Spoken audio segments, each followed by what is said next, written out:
Hello and welcome to another edition of Coffee Talk with attorney Brian D. Lerner.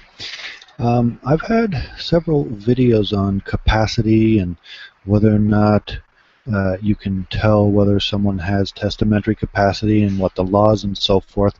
So I'd like to do a video, this particular one, on who can actually testify as to whether or not the testator had or didn't have testamentary capacity. And the bottom line here is that there is no limit. You can have whoever you want to testify for or against. The trier of fact, which is the judge, will decide based on the evidence what weight to give the testimony and what whether or not it should show based on that testimony and other factors whether the person had testamentary capacity or not.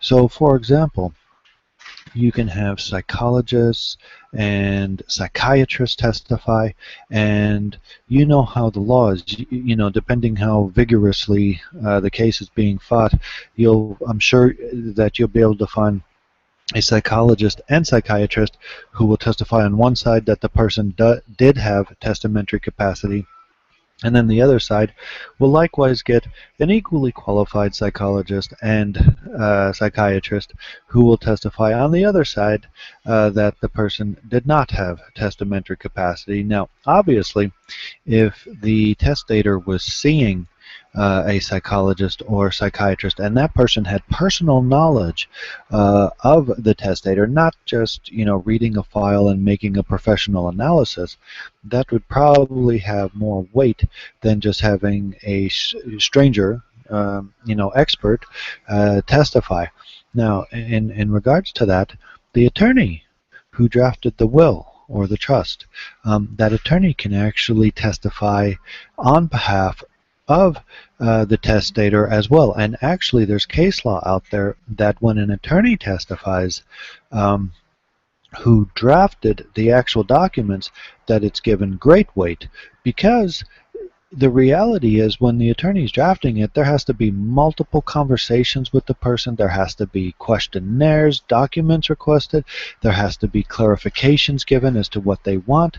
It goes on and on. So if an attorney, divulges all this information, again, without, violating the attorney-client privilege, and it shows that there was a history of capacity and of knowledge of what the person wanted, then that, of course, gives great weight.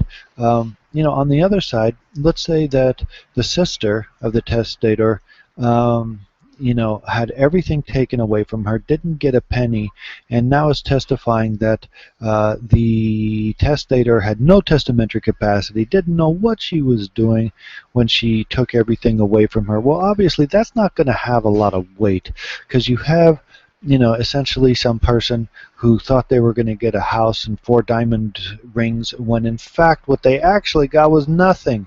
So you have to look at the motive behind the testimony as well. And if somebody is a beneficiary or is no longer a beneficiary, that certainly is going to decrease the weight of the particular testimony. So as you can see, there's no exact answer here, but it's a matter of properly putting on the evidence and gathering the best people you can to testify, depending on which side you're on.